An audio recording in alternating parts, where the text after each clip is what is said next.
Oh man. All right. So we ended up hanging out this weekend. Yeah, it was a good time, man. Did you enjoy yourself out at the 50 Flies show along with a bunch of other bands? I very much did, man. It actually was like perfect fitting Yeah, it into my weekend plans really did. because I got off work, came home, played a little Xbox, packed up, went up to your show in High Point, which is like maybe an hour from my house, and then you guys did a terrific set, man. Appreciate it. Thank you, Uh, sir. Devil sounded really good. It's the first time I heard Devil live, so really good track, man. Good to hear. Good to hear. I'll say this: the bass really comes through on that track, man. You can just hear every bass note or bass line. I don't know which one it is. I'm not a music guy. That's something you get when the producer is also a bass player. So that worked out good. There you go. Perfect, man. Perfect. So Yeah. listen to you guys smack the bass, and kill it and do a good job. Awesome. And then 20 minutes away was my destination for Friday night. That is fantastic. So couldn't have fit in better. it was so good. But here's the thing, man. This is how I know I'm getting old, right? So I only had one beer at your guys' show, and then I left after your guys. I hung out for a minute, but then left. Went up there to my buddy's house in Greensboro. Yeah. Had literally like 2 ounces of whiskey on the rocks. Just blacked out. I was in bed at midnight. I wasn't though. We were like, all right, we got 9 a.m. tea time. Let's get some sleep. Yeah. Woke up at 7:15. Was on the course. Had some coffee. Was on the course at 9. I had 2 beers and 2 White Claws. Then after that, I went to the bar. I had 1 gin and tonic. And the whole plan was I was up there with Dick John and James and Brett. I was like, all right, I'm gonna go back. I'm gonna like take a power nap. I'm gonna shower, and then I'm gonna meet you guys out. For our listeners at home, I'm shaking my head. No, it did not happen. I probably laid my head down around 5 o'clock. Yeah. I didn't wake up until 7 a.m. the next morning.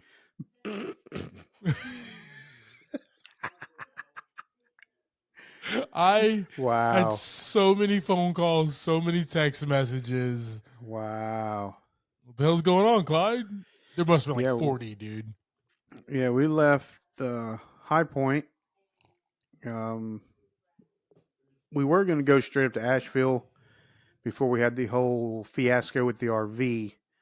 So we ended up just coming back home, and I got home about 3, 4 o'clock, something like that. Oh, wow.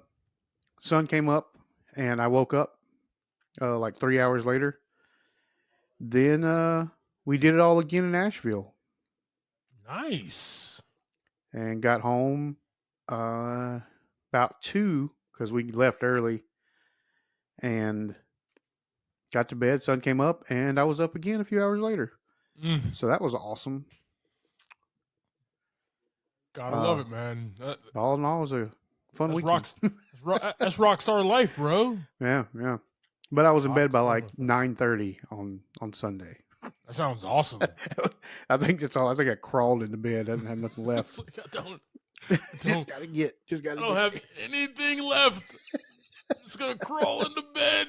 Yeah. Get it. Pretty much that's how that weekend ended. I feel like we're getting older, and we're just now realizing it. Ladies and gentlemen who are home again, I'm shaking my head no. I've realized it for a couple years now. And by a couple years, I mean like 10 years. Been hurting for a long time. Just every day, just hurting for no reason.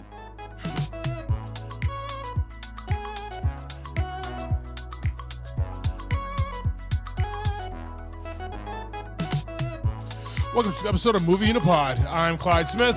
And I am Javier Villalobos. On this episode, we're discussing trailer for Trap, Back to Black, Episode 7 of X-Men 97, and our Movie of the Week, 100 Girls. Going for a wild ride this week, Javi.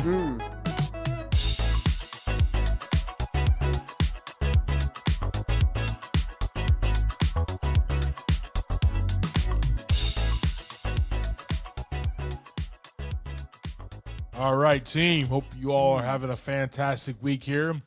Got some trailers coming at you here. We got Trap, the new M. Night Shyamalan flick, and then Back to Black, which is about the British singer lady who was like the highest charting British singer at the time. This is pre-Adele, ladies and gentlemen. Okay, wasn't Kesha either. Wasn't Kesha? Is Kesha British? I don't know. Kesha British? I don't know if she is or not. Kesha, let us know if you're British or not. Who knows? All right, team. Like always, let you know we do have some socials. You'll find all that information in the link tree in our show notes. Yes, sir. Like, share, subscribe, tweet at us, read us, and all that other stuff, team. I didn't think we could tweet anymore. I don't know what X. I don't want to X anybody. That just sounds horrible. I don't want to X anybody. Nope. Good. I got you. You know how like back in college it was like Facebook me, right? And then it was like, yo man, tweet me when we got a little older when Twitter came out. Like, who wants to yo man, X me? I don't want that. I'm not. Doesn't sound good. Doesn't sound good. I don't have powers. I'm not gonna be an X-Men. I'm sorry. Ladies and gentlemen, put your hands together for Lady Raven. Let's go. Hurry, come on. Wait. I gotta tie my shoe. No, Dad jokes. Boy. This is serious. I love that guy. Sorry. There you I'm go. sorry. Lady Raven. This is slap, Dad. Thank you. This is literally the best It's a day of slap. my And, life. I hear you. Best dad ever.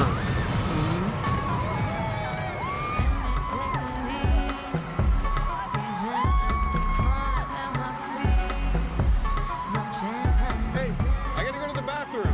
I can leave you here in the seat. I'm good, Dad. Oh.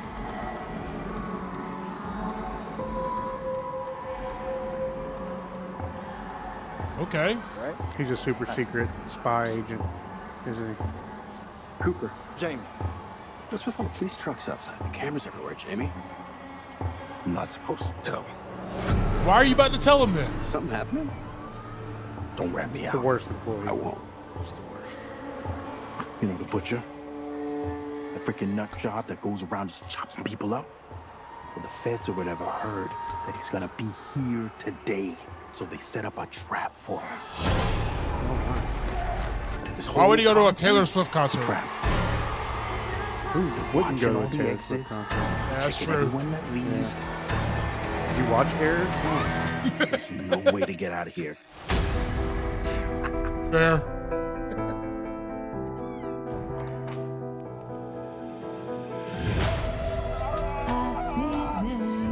What? He's the guy. Okay. Dad. He's the guy. Dad. I'm sorry, Riley. What was that? Okay.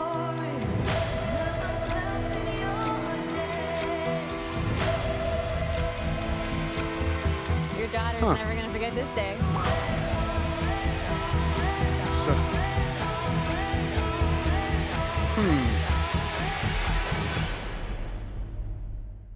He's kind of dope, right?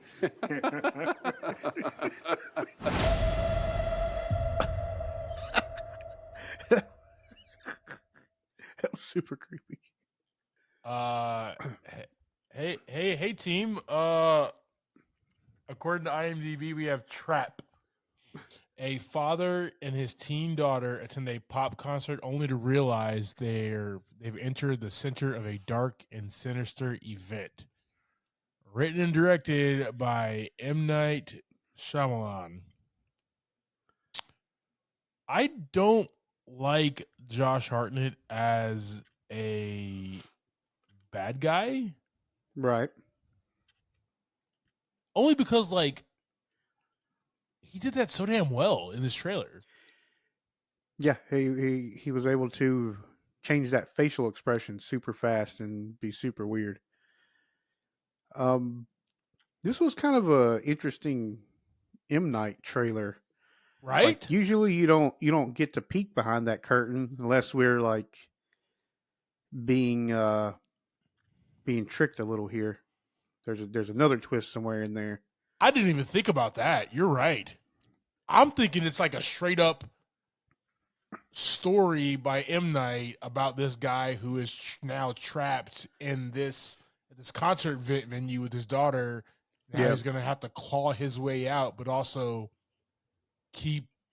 not have his daughter see his actions. Is my guess. Yeah. Oh yeah, I'm with you on that. But you're right. There's always a twist with every M. Night movie, and we should suspect it here. Yes, of course. All right, let me ask you this. Did you I'm just a little speechless, and I'm sorry. Only because, like, I did not expect that. Yeah, Josh Hartnett kind of got you there, didn't he? Pulled Well, the like, heartstrings a little bit. Yes, I'm hurt.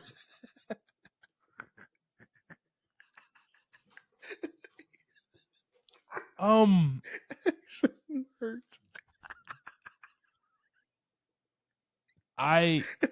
This is. Let me gather my thought. Let me gather myself, sir. I'm sorry. So yeah, like the thing is, like, he opened the book up a little bit there. He told us that. Well, he didn't really tell us, but he showed us kind of a weird thing here where this guy can see dead people. Another guy on his phone tied up in his basement. So you would think that would be the twist that's hidden. So there's another twist somewhere in there that's hidden.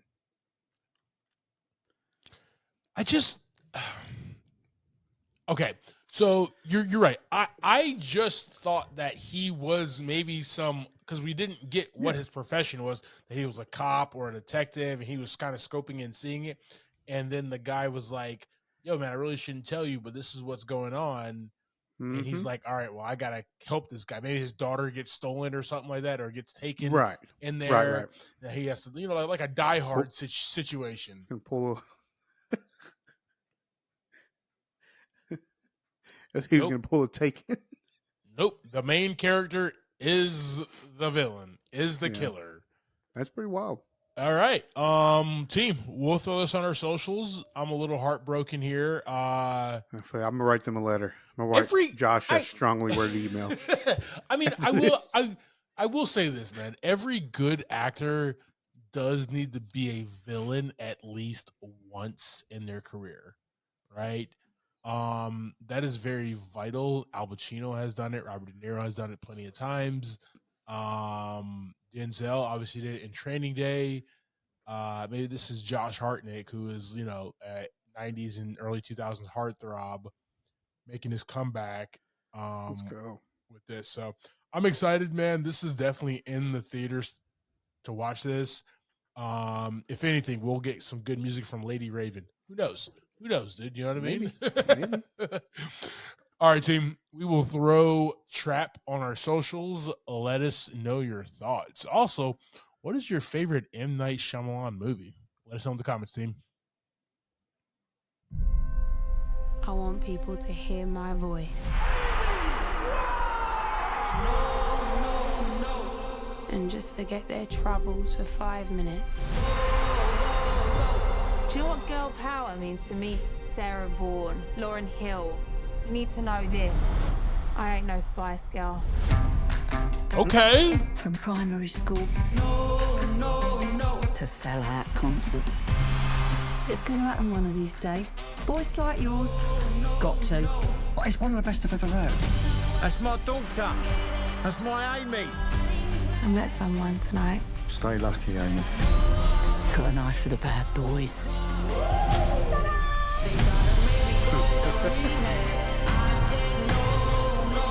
The album's #1 around the world. The highest charting album from a British female artist in the US. I'm about to say, yeah, Amy Winehouse, yeah. I don't think I was put on this earth just to sing. Uh-oh. I want to be a wife. I want to be a mum. Probably run off with someone famous anyway. You're my heartbeat. You're my soul. I love you. I don't bang out 10 hits by lunch. I need to live my songs. So that's what I'm going to go and do. Ready? So she's got to go do rails.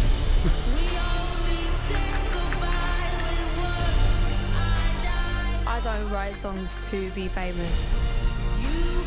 I write That was songs mean. I'm 'cause That sorry. was pretty mean. Yeah. I've got to make something good out of something bad.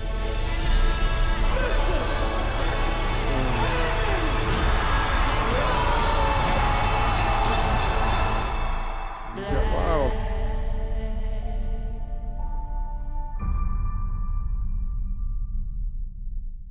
All right, team. According to IMDb, we have Back to Black, the life and music of Amy Winehouse, all of the journey of adolescence to adulthood and the creation of one of the best-selling albums of one of our time.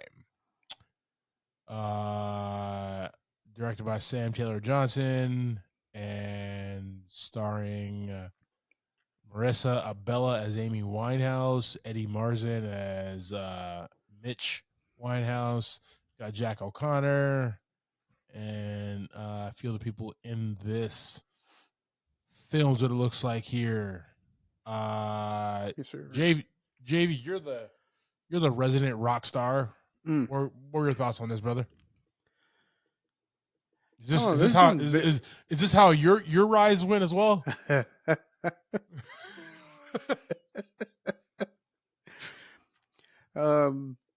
Not quite to the top of the mountain as she was. It was close, very close.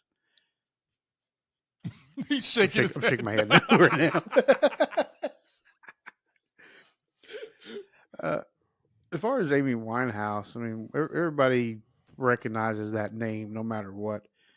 I feel like I didn't listen to much of her music. I just wasn't my thing. I've never been to rehab, so I never had to say no. I just too many drug jokes. I'm sorry. It's quite a few. Yeah, I'm sorry. And as far as the movie, like there's been very few like documentary, well, biopics, right? Is that what this is really? It's not a documentary. Is it, do you call it a biopic or a biopic? Call it a biopic. I agree. I don't call it that, but I agree. I don't know why I don't call it that. That is correct. Oh. I asked Christopher Nolan. It is a biopic. All right. He's also Anyway, British, so he doesn't matter. He doesn't count. He's probably right then. I also asked Steve. I also asked Steven Spielberg. He said it's a biopic. Oh, well, on Movie in the Pod, since they don't pay us, I'm gonna say biopic.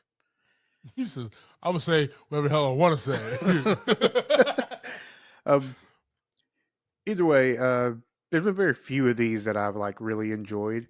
Yeah, and I don't foresee that this is gonna be one that I really enjoy. Mostly because I mean I don't know. I've never gotten into these kind of movies really, other than maybe ones that are more loosely like The Dirt. You watched The Dirt, the Motley Crue movie? The Dirt with Motley So Crue good. was so good. So was good. so good. So yeah, I mean, if it's streaming, I might check it out whenever it hits that. But I mean, the trailer didn't grasp me in any way. Yeah, I'm right there with you, man. I like, we had the year where we had the Queen biopic, and then we had the other one. There's been quite a few. I forgot the name of it, but they came out really, really soon, and those two were enjoyable. The Queen one was actually really fun and really good. Just the way that they did it. Yeah, I saw that one. It was good. It was mixing in like the real footage with the movie and stuff was fantastic. And the fact that they were just like, my man was like laying down a base. They were all arguing. My man was laying down a baseline, and they all like, what the? That's funky. And they all start thinking, and then like Yeah. 10 seconds later, they're at the live concert, like performing that. You know what I mean? Like Yeah. that Yep. that was cool. That's a gimmick that worked for me to keep me entertained through that movie. Yeah. I didn't listen to Amy Winehouse. I don't resonate with her music. Well, there's kind of a thing there for some of those where you get to enjoy the music part of the movie and the Yeah. artist. Yeah. And then there's some where that is just kind of in between everything else. And it just depends on what you want to see. If you want to see Yeah. everything else, that's cool. If you really want to see the music and the creation of it, there's almost two different genres of that kind of movie to me. Yeah. And I think the Bohemian Rhapsody melded those two together very, very well. Other ones have not done that so well.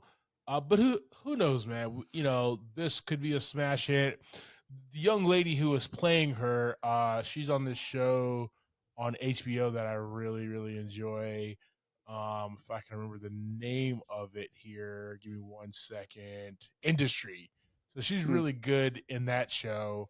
But yeah, man, this will come whenever it's streaming. I might post up and watch it. I know it's something like my mom's going to be really interested in because she was a humongous Amy Winehouse fan. Right. Love Cool. this album. So with us on our socials team, let us know your thoughts.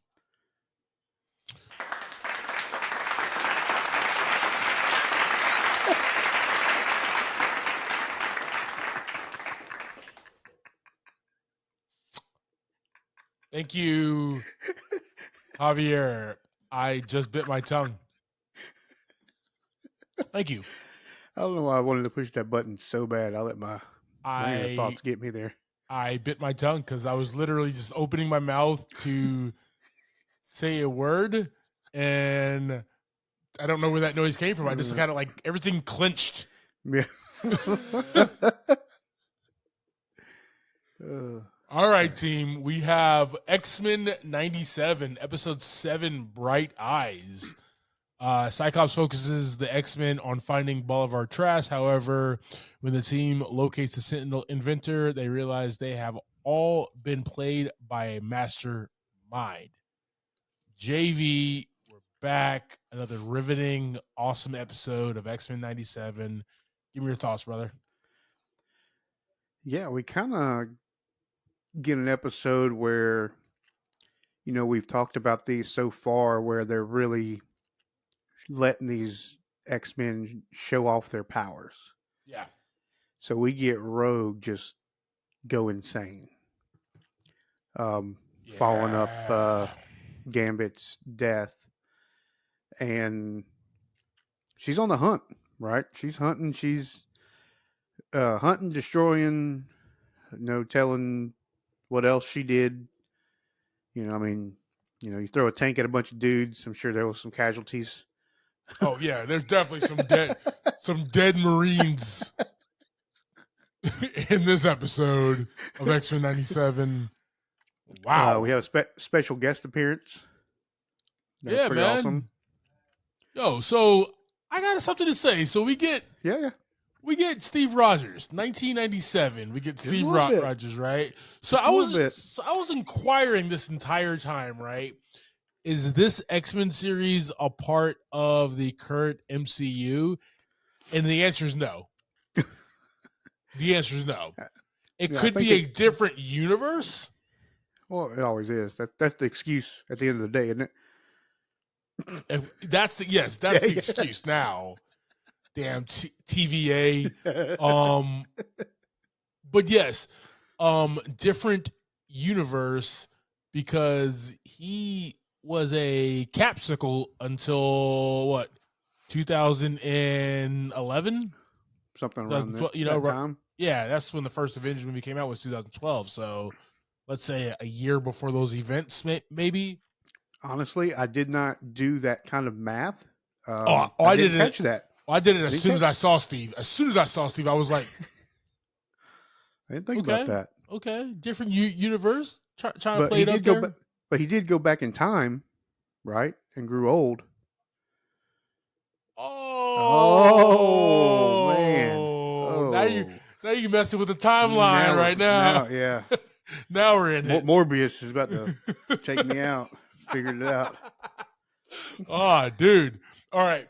So in this episode, you're right, man. Rogue is on a rampage. She is whooping everybody's ass that she can to be able to kind of avenge the love of her life's death. Yep. During that time, Cyclops and the rest of the team are definitely looking for Boulevard Trask, and they encounter him, but they encounter a different version of him. Yeah, the like the new model of Sentinel that they are working on, right? All right, cool. Let's what go. they do, man. Like they people just like, this is wild, man. Like people hate mutants so much that they will get their ass beat and be like, let's go back to the lab and let's figure out how we can go ahead and get a bigger, better, stronger Sentinel. Right. That's all Boulevard Trask does. And I think that's all leading. I mean, they say a lot, multiple times, or Beast does that. You know, the text from the future, right? Yeah. Way past what we got. So, you know, you got Cable running back and forth as well. So, I think we're going to lead up to some sort of Terminator situation, right? Have to. That's definitely where it's going.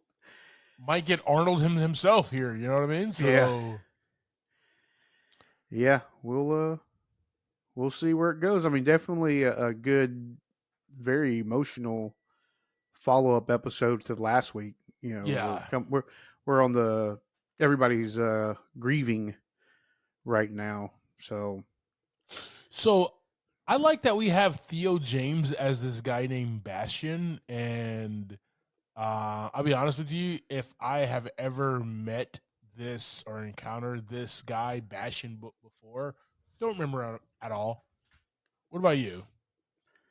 No, I have no clue what was going on with that. No clue at all. Yeah, I have no clue. Yeah, but we see Sinister again, right? He's back in the fold. The other guy, we'll figure out what that guy's deal is in the next couple episodes, I guess. I thought like Mr. Sinister was going to be the overarching like bad guy, but he's just a pawn and he's just the money for Bastion to do whatever the heck he's planning on doing. Is what we have here. There's always a puppet, right? And a puppet master, and it just continuously goes up to another person every time the next bad guy goes down. There's always until you get to like a celestial or something, right? I was surprised that the souped up Boulevard Trask was able to take out and take down the X-Men as fast as he did. He laid it down. He laid it down, man. Yeah. And then we had to have Cable come through and be like, hold on, dude, I got a plasma grenade from the Halo series. I got you guys. And that took my man out in like, one hit. So yeah. I am looking forward to these next 4 episodes, 8, 9, 10, 11. These 4 episodes, man. I hope it leads up to something huge, something big. I hope we get to see like more Cyclops being a badass. We got him at the beginning of the series. We haven't really had much since. So also, what's Wolverine about to make some noise, man? And did Quicksilver just kind of show up? Wasn't he in that episode? That was Morph. Oh, was it? That was- Okay, that I'm was sorry. Morph. I missed. Because I thought the missed it. same thing, bro. I thought the same thing. I look down for 1 second. I look up. It's Silver Surfer. I'm like, what the? Where the? And then like he kicked him or something, and he morphed back into Morph. And I was like, man, that would Okay, have been dope. that must that flew by me, flew over my head. Yeah, that was interesting. Yeah, I'm about to check that out one more time and see where I missed there. Because I definitely remember seeing them, and then I was like, I need to go back and look, and I just never went back. So. All right, team. So we in are it. still rocking with X-Men 97. The latest episode is Bright Eyes. By the time this pod comes up, we'll have episode 8 that we'll talk about on next week's pod, guys. Let us know your thoughts of this most recent episode. I texted you something earlier today. You remember what I texted you? You know what I can About- do, right? About I can go back through my about archives. a certain actor. Oh, the great Bostonian Matthew Diane. I don't know if his middle name is Diane or not. That would be awesome if it was, though. Matthew. I'm gonna see what his middle name actually is. Okay. I take back my statement. I texted you about two actors today. Actually, Wait, I forgot. two actors? Mr. Powell. You texted me. Hold on a second. Today. Oh, Glenn Powell. Yeah, Yes. exactly. So he's so hot right now. I forgot the Matt Damon thing. So do you? Okay. So let me ask you a question here, because this is going to be Yeah. very important, right? You know, I have a bunch of man crushes, like probably like 40. Okay. If you needed to guess which one I'm into at that day, his name starts with Chris. Just pick one. Pick one of the Chris. Just pick one of the Chris's, whatever, man. Right. You also listened to Chris Pine today, right? Oh, 1,000%. Yes. The I entire didn't, episode. I didn't get to that one. But I had texted you, Glenn Powell. He's so hot right now. Is that what I sent you? Yep. Is that your man crush right now? No. I watched the movie Anyone But You. Such a good flick today, and I didn't catch it in theaters. I missed it, so it hit Netflix, and I caught it, and pretty fantastic, pretty good flick. It was a good time. It was a really good time. Yo, my favorite writer director directed that flick, man. Highly recommend anybody go see anything directed by this guy, man. Yeah, I mean the chemistry with those two on camera was amazing. Will Gluck and his writing directing, man, he just does relations with people so well. I mean, this movie was fantastic, and it's his return to form. I just want to talk about Will Gluck for just 1 second. It's the man has started with Fired Up. If you've never seen the movie Fired Up, I highly recommend. It's the best. It's basically a documentary about my life as a cheerleader. I'll leave it at that. All right. He did Easy A, which was nominated for a bunch of Academy Awards. Friends with Benefits, and then he did the Peter Rabbit movies. He did Annie. He did like family, kid-friendly movies. Yeah. And then he finally returned the form with Anyone But You. He's really excels in adult, young adult, rated R rom-coms. That's his wheelhouse. And I think he kicked ass with Anyone But You, man. And I mean, most of that movie was pretty low key as far as like the sexuality. Most of it. It was a pretty good time. I mean, like I said, their chemistry and just the banter alone was worth the watch. Like they just hit back and forth very well. Agreed. Glenn Powell and Sydney. But yeah, I caught it this morning and fantastic. I'm glad you enjoyed that, man. Yeah. Was, like I said, that was on my list last year of favorite movies, and yeah, that one kicked ass. Just basically watch anything by Will Gluck. Dude's one of the best in the games of understand. Like outside of those two, the entire cast was just like everybody was firing on all cylinders. Yeah, agreed. Yep. There's no lazy writing. There's no lazy acting in his movies. Yeah, and it was, a little bit was kind of over the top where it was supposed to be, but it still was very enjoyable, not a corny over the top. Definitely agree, man. But beautiful movie, beautiful people, and it's a great flick. So it is the 20-year, correct. So it is the 20-year anniversary of Scotty Doesn't Know. February was the 20th anniversary. So nice. Completely forgot that was Matt Damon that performed that song. good flick. Good fun flick.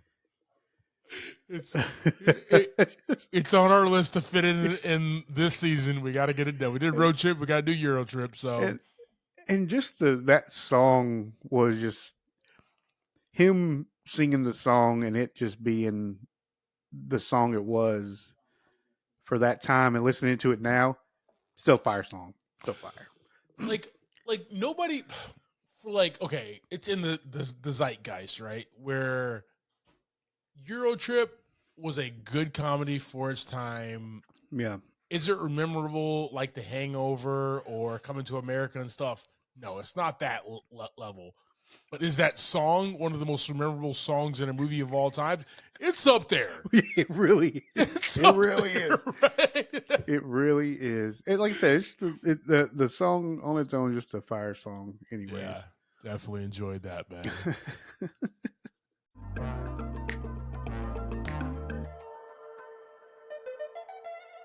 All right, brother, let's jump into this week's movie.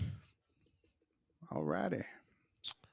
All right, team. We do have 100 Girls. 100 Girls was released, in 2000.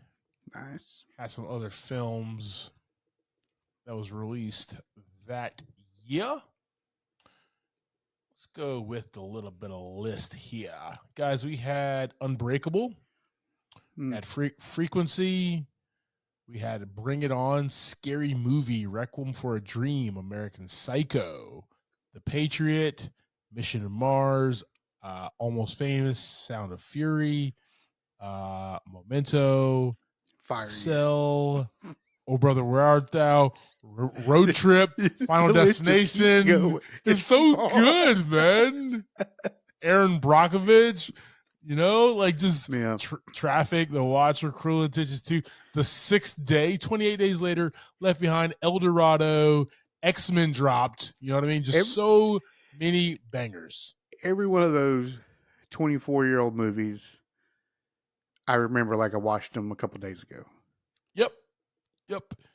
And my favorite football movie, which I've probably said the last time we talked about 2000 movies, was Remember the Titans, also released in 2000 team. All right. 100 Girls is written and directed by Michael Davis. I couldn't find a budget, and it probably wasn't that much anyways. And I didn't see a gross for it either. So it's a mystery. Ooh, mystery it is. Mystery it is, yep. Starting this, we have Jonathan Tucker as Matthew, Emanuela Cricky as Patty, James DeBolo as Rod, Katherine Heigl as Arlene, Larissa Olenek as Wendy, Jamie Presley as Cynthia, and Marissa Ribisi as Dora. Oh, yeah. All right, man. So we can jump into this one. Go ahead and give us a quick synopsis of this flick. So Matthew has relations in an elevator during a blackout with a mystery lady because he can't see her. He decides he's going to go through every apartment in the female-only dorm to find the love of his life. Yes, sir. All right, man. So let's start at the top here. Our protagonist in this, we have Jonathan Tucker as Matthew. Now, Matthew is in college. Matthew is drunk one night. Matthew gets on an elevator.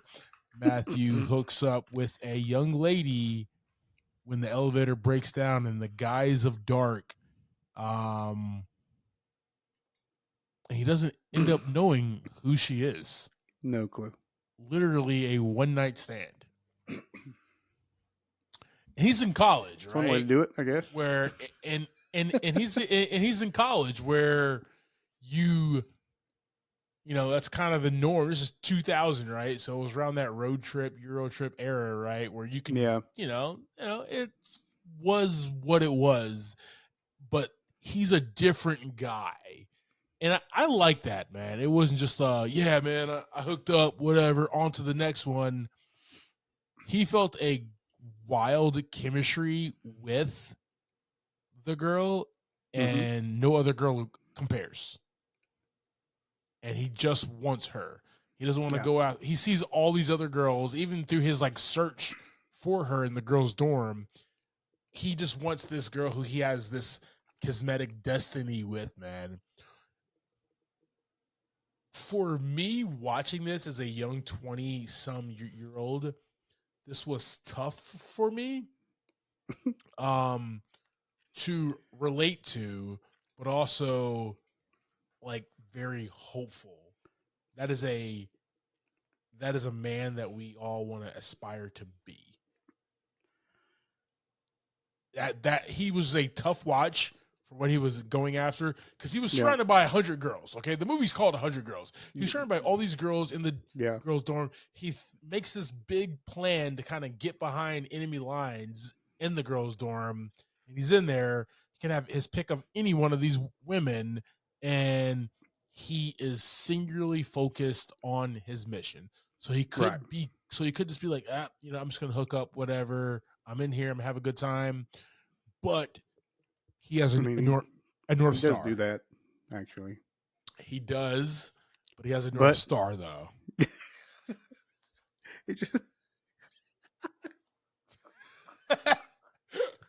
You're like, I just want this man. This is what this man to be the real deal. Hey, man, I'm not mad at him. Not mad at him at all, man. And along the way, during the whole semester of him trying to find his one true love, he ends up learning a lot about himself and a lot about women. And for me, once again, he gets lot behind of the line, takeaways. man. He gets behind the line. Exactly. But like, and I can only tell you from like my experience and my experience also watching this movie, pretty spot on with a lot of his takeaways. Pretty spot on, man. What were your thoughts? Talk to me about your thoughts about this movie and Matthew as a whole. Yeah, like I said, I mean, I agree that he has this one person that he's trying to find, right? And we haven't got to her, but you also have like Wendy, who is, I guess, his best, like a friend of his from high school, from childhood. Yeah. We haven't got to her yet, but she starts hanging out with him, and kind of along the lines, you start thinking, maybe these two need to get together. There's all kinds of chemistry between them two, but he doesn't, right? He doesn't even, I mean, he talks to her and says things to her, but it never really goes anywhere.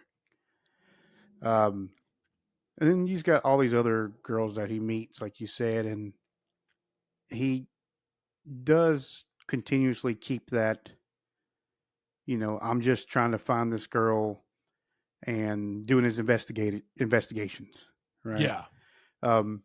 When in all reality, he probably could have done a few things with some of them women. But all in all, like, with him and going through the movie, he keeps that through the whole movie. Yeah. And I think if he mostly keeps that, I should say. Temptation gets to everybody. I'm saying. Temptation for everybody. Yeah. But yeah, once we talk through some of these other characters, we'll jump a little further into it. Definitely here. So we're gonna try not to spoil as well, because that's the that is the beautiful mystery about this movie, is that he does hook up with this girl. There's a connection, not just on the sex tip, but also like their connection, their talk, their conversation, their banter. It was in the a dark, whole night. It was a whole night thing, right? And he felt a genuine connection with this person, and that's tough to do, especially in college. You know what I mean? When there is just so much different, male, female, just so much stuff coming at you, and stuff that you have to endure. When you have that, hold on to it, man. Who knows? Who knows how long it's gonna last? But go through it. So I don't want to spoil the movie. It is a mystery of unlocking exactly who this person is that he Agreed. connected with here. So we do have Emmanuel Krike. I never knew how to pronounce her name.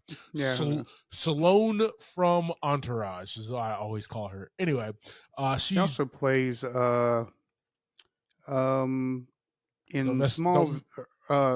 Smallville, not Smallville, Adventures of Lois and Superman, The Adventures of Lois and Superman. Mine went crazy. Yes.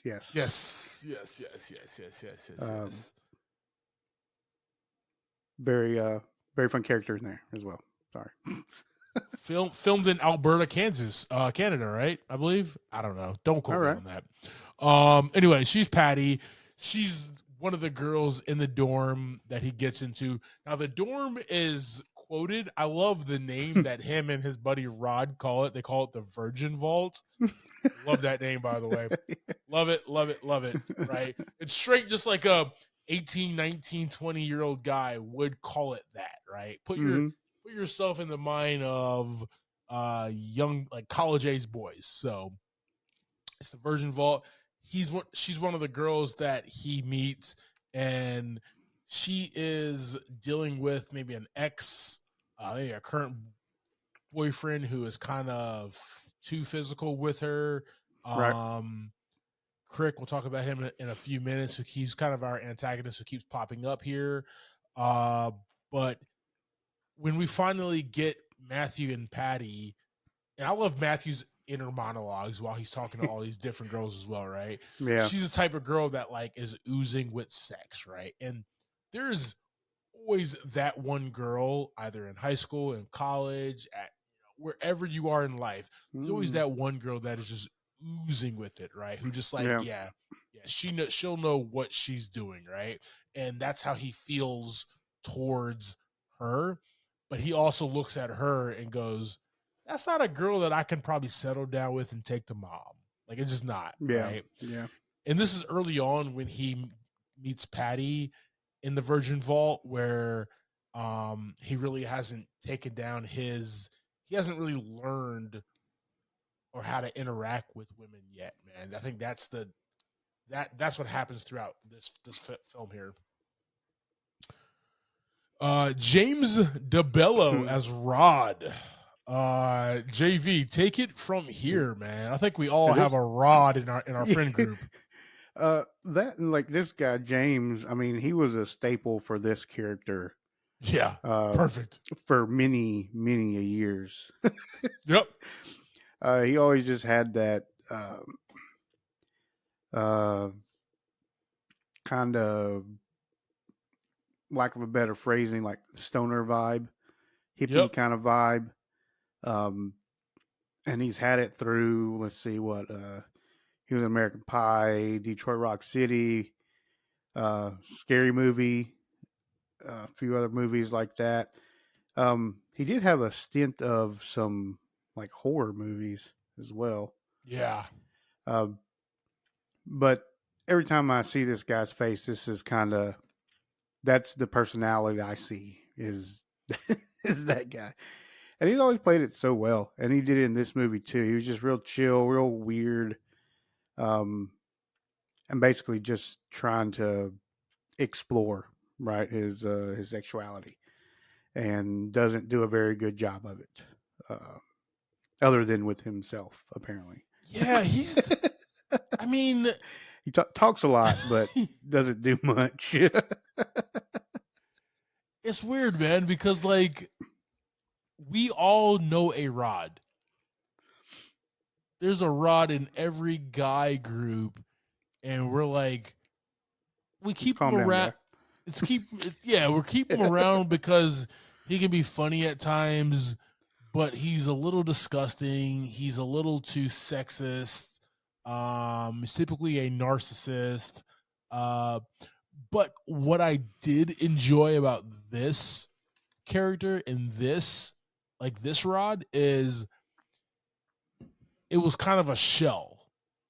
He's dealing with some emotional baggage, something that has happened previously in his life that is the reason why he acts the way he does and trying to go through this sexual journey of trying to get penile power. You know what I mean? Like, Yeah. and the stuff that he does, man. And I love how we unpacked him as well. So not only Matthew got to meet and understand all of these women, he understood his roommate as well, who's a guy's guy, but everybody's dealing with something and you don't know until you find Yeah. it. That's what a good takeaway for this was. That was kind of the whole. Well, we'll talk about that when we get to a theme. Yeah, exactly. All right, we got a young Katherine Heigl here as Arlene, and Katherine Heigl as Arlene. She is just off the bat like you get that tomboy vibe, right? Yep. But like she's a hot tomboy. Like they you know what I mean? I mean, she could definitely throw down on Matthew. Oh yeah, she can take him out. Tiny guy compared to her. Yes.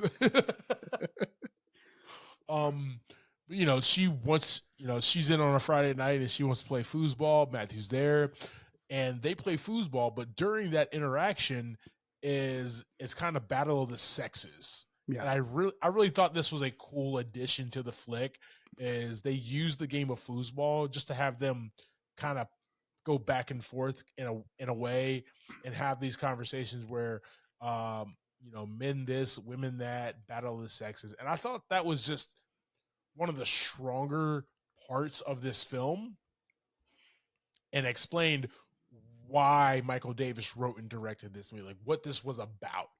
Right. It was a very strong scene there, man. But yeah, she's tomboyish. She's kind of, you know, just more sporty and stuff. We come to find out that, you know, it was her and a bunch of brothers. So yeah, and that is kind of used a little later on too, like more explanation of that particular back and forth. It's not just one scene; it's over time as well, which was interesting. Definitely. All right, we got Larissa Olnick as Wendy. We had Larissa in 10 Things I Hate About You a couple weeks ago. Yep. And she plays Wendy, and she plays a entirely different role than her 10 Things. This character is Susie Homemaker. Perfect girl, perfect grades. Everything is in place. I will say that her scene where she's like cooking is probably my favorite scene out of the whole movie. Because it's like super cool how she did everything. She's very, very inventive about how she handled it all. It gave me vibes of the beginning of Back to the Future when he goes into Doc's place. It gives me those vibes, right? So I thought that was really cool. Yeah. I do like Wendy because for you have like Rod, who he kind of reports back to as his roommate, but like while Matthew's behind enemy lines in the Virgin Vault, he has a Robin, and that Robin is Wendy, right? Where she Nice. helps him out on this mission to find the girl of his dreams, man. Yeah.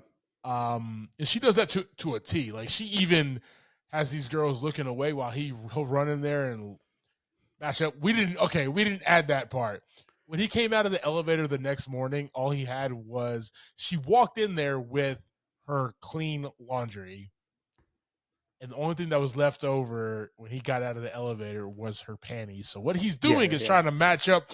Rod had the great idea to match up the panties to the bra. He is going through those drawers very effectively, I should say. Very effectively. He's really digging in that drawer. Really finding some stuff out there. So, and Wendy's there helping him along the way. So definitely appreciate her as a character. All right. Jamie Presley as Cynthia. And Jamie Presley is a gorgeous human being, and she plays that it girl here. Yep. She plays that Miss Untouchable. Miss any guy will do anything for her at the drop of a dime. And that's her character here. But even she goes on a character arc in this movie, man. The cool thing about this movie is that each one of these characters we have encountered in our life. Like, everybody can relate to, unless you literally live under a rock. Everybody has encountered at least one of these characters in their life. And Jamie Presley is that girl where she's so gorgeous and so perfect and so flawless, where you get to her and she says something to you and you just start mumbling and fumbling your words and stuttering. And that's exactly what Matthew did every single time. Oh, yeah. He would do like, it would just be gibberish that came out of his mouth. It'd be straight gibberish. I love her reaction to it, like, too. Like, you could tell she's like, I don't understand what's happening. It's really good. But, like, my favorite scene is when we first get introduced to her. Well, not when we first get introduced, but when they're face to face and they're eye to eye. Yeah. And he's monologuing the entire time. And the monologue is like, women, if a guy is face to face with a woman, eye to eye, and a guy looks down at her chest, that woman knows that she has power over this man forever. Right? And it was just like, we got like some Sahara African kind of music in the background. Yeah. We got like the growling of the lions going back and forth, and who's gonna blink first, right? Who's gonna come up first? And he obviously loses. Looks down at her breast. Boom, done. Got you. I'm sorry. Yes, we are two dudes. We're two, but like, at any point in time in our life, who has not been in that situation as a guy? I've definitely been there, and I've lost every single time. Sorry. Sorry.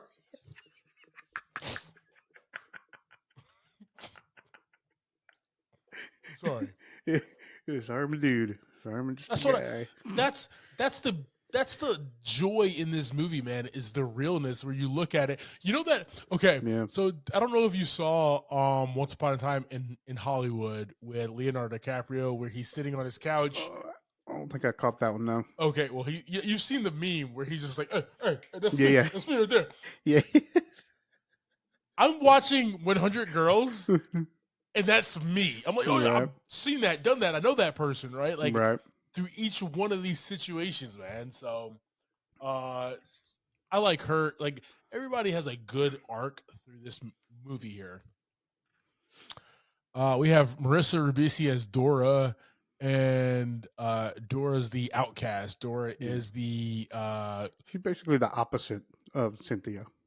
She's like the complete other spectrum of pretty girl getting everybody to do whatever they want to, they say not so pretty girl, just being on her own and never talking to anybody. This is the one character that like I just didn't believe it. Everybody like fit perfectly in here. Mm-hmm. Like, okay, you didn't wear makeup. You're Yeah. alone in the dark reading a book by yourself there, right? But like Michael Davis did not cast an ugly person in this role. Right. She was just not all dolled up like the rest of the women throughout this movie. Until Agreed. she was later on through her arc and everything. So it was like this is the one of the only character placements where I was just like, really? And Matthew's like talking and monologuing about her, but I guess she does come right after he talks to Cynthia. So you're right. It is the total opposite is what they were trying to do. I just think I'm not saying that it was actually was. I'm just saying that was the point of her. Well, I think Michael Davis failed here. Okay, because you didn't get anybody who is ugly at all. Like, but I see your intentions in that there. So, we do have our antagonist Johnny Green as Crick, who is the guy who keeps on messing with Patty, and Matthew takes down a few times with nipples. Nipple twisting and some other things or whatever. So it's just kind of a funny movie in regards to this guy as the antagonist, man. You need one in the movie. The one thing is like, that was weird that like Matthew did everything he can to like get in the Virgin Vault, and like he had to go behind enemy lines and be like a repairman and training or whatever. How the hell was Crick just roaming the halls? Yeah, you caught that too, right? Yeah, like roaming the halls and just like beating a girl in her dorm room. Exactly. What? All right, I'm glad I'm not the only one that caught that. Being ridiculous. Yep. All right, man. Let's talk about the settings in the music here.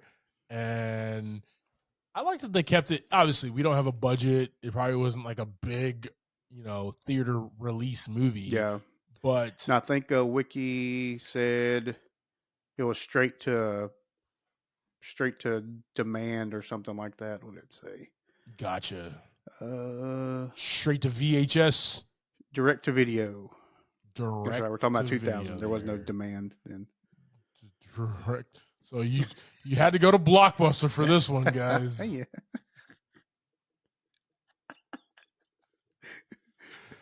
Had to go to the old Blockbuster for this. They don't have any records left of it. That's why you don't have a budget. Yep. All the records got burned up at some point. Oh, no. All right, team. So yeah, like this movie, man, we're at a college, right? Undisclosed college, but we keep it there. We get their dorm room as far as Matthew and Rod's, and then we got the whole Virgin Vault, right? Kept it very simple, kept it basic, but we got we got different parts of the girls' dorm, which I really thought was cool, man. That was very important to kind of use all ins and outs. So the front where the chick who was plucking her eyebrows the entire time. We got the basement. And we got every girl had their own dorm room, and they all had their own vibe. Yeah, I even loved it in the beginning and the end where he's kind of looking at them from the outside, and they're all in their window at the same exact time. You know what I mean? So yeah. Apparently I thought this dorm was only one-sided. That's it. It's just one. It's just a one-sided dorm. That's cool. So like my sophomore year, my dorm, it was two-sided. My side was facing the field where everybody did like intramural sports, and the other side was just parking. So it was always dark and like decrepit. So if you look out those windows, you're not seeing anything at night. You look out my windows, everybody is, playing intramural flag football or whatever. So like I really thought that as well. It was like, we got 100 girls and they're all just a one-sided dorm here. I Yeah. thought that as well. I did pick up on that. Oh, that's interesting. Yeah, that's interesting. That's movie Go magic. tipple over. That's how you save a buck in Hollywood, Mhm. ladies and gentlemen. Only one shot. Only one shot. we got one can left, guys. We got to get this shot. This movie's not being made, damn it. Yep. From the start, man, did you not get that like late 90s, early 2000s music vibe? It was right there. Oh, yeah. Dead Oh, yeah. center, man. Even like through the montages and everything, I'm like, oh, this is so Yeah. 90s, 2000s, man. What's going on here? Spot on. Like that, just like remember the music from Swingers, the big band and everything? It was like that a few years down the road is Yeah. what the musical vibe was, man. I can't even really put my finger on like say what it was, but if you hear it, you're like, yep, that was a time period. I lived through that. I lived through movies making that because it was the same thing in 10 Things I Hate About You. Like the same type of music vibe. So, Oh, yeah. all right, brother. Let's jump into a theme. We have here 100 Girls, and 100 Girls theme, I think what Michael Davis was trying to do with this small direct-to-video art house film is show that, yes, men and women are different, and it's not until we put down our guard, take down our shields, and actually start to understand each other, right? And Matthew got to do that with each and every one of these women that he kind of just looked at and oogled at first, right? He's like, oh, I'm just in here and, you know, whatever. Yeah. And he lets his guard down and actually starts understanding Patty, starts understanding Arlene, Wendy, Cynthia, Dora, Dana, Sasha, Maureen, the Jane Knights, right? Barbara, Rhonda, all these girls, right? He actually gets to understand them, and he becomes a better man for it, man. I think that's what Michael Davis was going after, right? Cool. Where us as guys, we can sit here and we can oogle and we can be Rod for the rest of our lives, or we can actually take the time and understand, like, that's a gorgeous, beautiful woman that we want to, you know, everything with, but there's more to her. And so understand that is what I got out of this movie, man.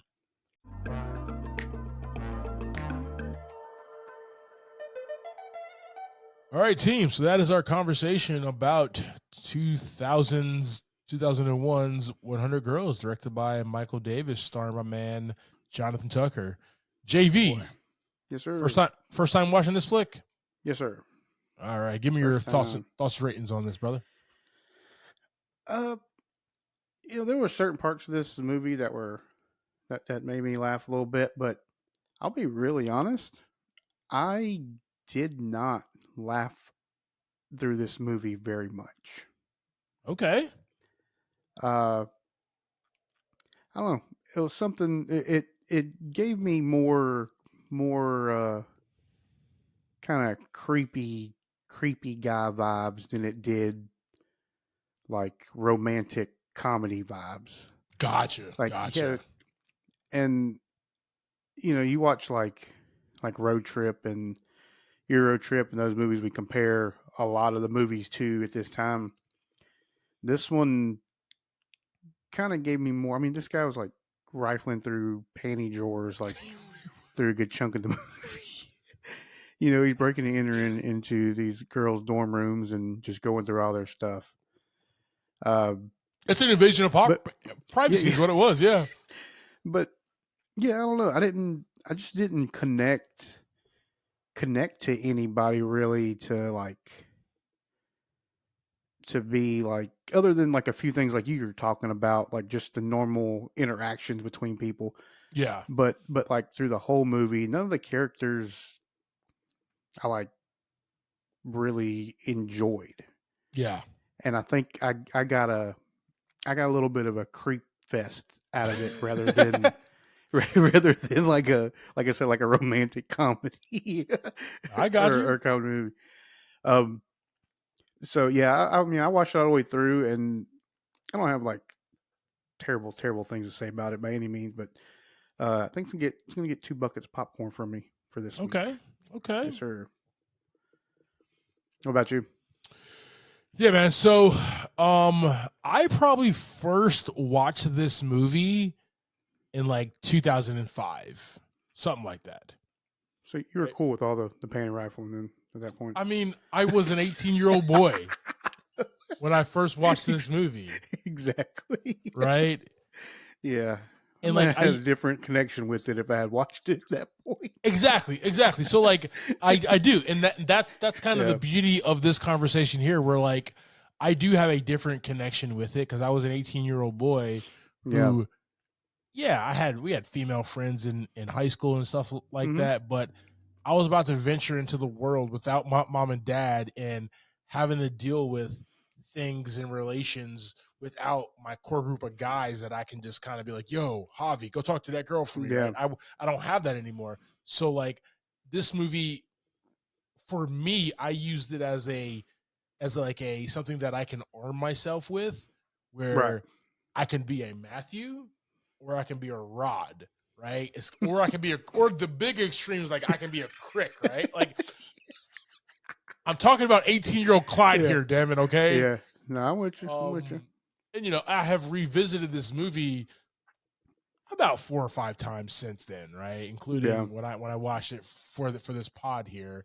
And you are right in regards to the age that I'm at now. It is creepy, Yeah. right? So I'm going to take this from the standpoint of like 18, 19-year-old Clyde.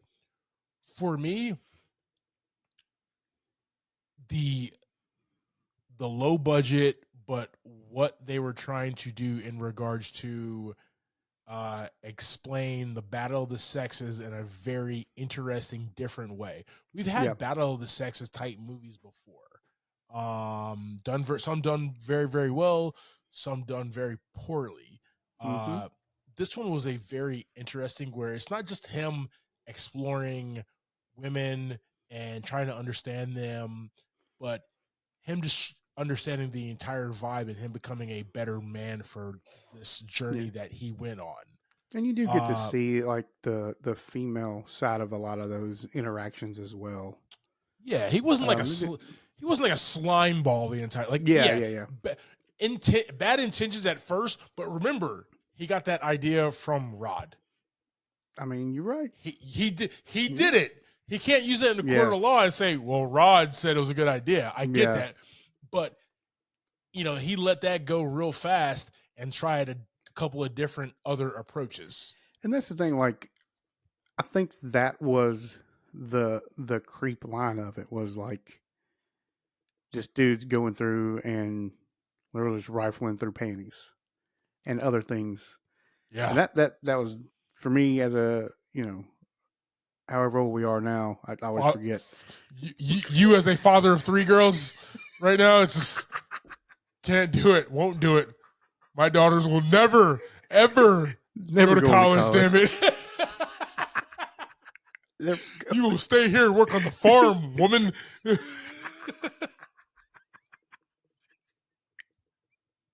Exactly. Get your ass in there and churn that butter. I don't know why y'all are Amish all of a sudden. I don't know why, Javi, but for me, man, this movie is a 4 buckets of popcorn. I believe that I have used and understand women a lot more. This has helped on the journey. Obviously, it's a never-ending, it's a never-ending thought about understanding of Yeah. the other sex. Yeah, because it'll never be complete. Because we're men and we always are coming from last place to try to understand them anyway Yeah. at all times. But I think this has helped me along my way, and also understand like boundaries and understand they're not just a piece of meat. They're women. Understand them. So that's what I appreciate about this movie, man. This one for me, man. 4 buckets of popcorn. yeah, I really enjoyed this when I first watched it and learned a lot. And I enjoyed the rewatches here. So Good deal. thank you for subscribing to this week's episode, Talking Through 100 Girls. Next week, we will be discussing the David Lettuce new flick, The Fall Guy. You can catch that in the theater near you. Like always, I am Clyde Smith. You can find me across all socials. I am Clyde D. Smith. I am Javier Villalobos. You can find me across all socials at Mr. J8200. Thanks, guys. Appreciate it. Like always, keep watching.